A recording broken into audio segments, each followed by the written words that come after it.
Hi guys, this is Mani Chopra and today's tip of the day is about CIL. CIL stands for Community Infrastructure Levy. Basically, this is a charge or a liability that you owe the council when you do a new development. So whether you're doing a commercial office to residential, but you're creating any additional space, some councils also charge you on dwellings, or you're doing a new development, as long as it's over 100 square meters, then you owe them a CIL liability.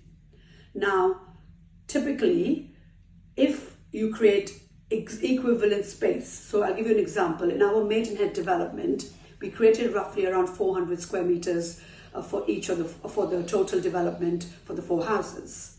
The Royal British Legion building, which we bought, was around about 400 square meters as well. So we wrongly assumed that there is no CIL liability based on that main criteria, that you have an equivalent floor space, therefore no additional floor space is created and you don't have a liability. However, we were wrong, because the second criteria, in addition to the additional floor space, is the building has to be in continuous use for 2 years before you've actually been granted the planning permission. And we didn't meet the second criteria. And therefore we wrongly assumed we have no CIL liability, but right at the end, we then had to add that to the cost, but obviously that changed the numbers around a little bit. So guys, you need to be very careful and do your due diligence on your development projects to make sure how much CIL do you owe. Second example is our Caversham property, where we've recently received planning permission to build a 3-bedroom detached dwelling house of 100 square meters. Now, the price per square meters in Reading is £120.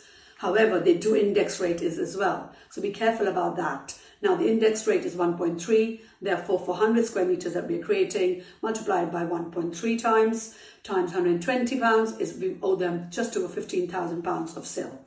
So most developments are required to pay CIL, apart from social housing, charitable developments, self-build and residential extensions and annexes. So guys, make sure you do your due diligence, find out if your development is owed CIL, and hope you found that tip useful, and don't get caught out like we did on our one, and more to follow next week.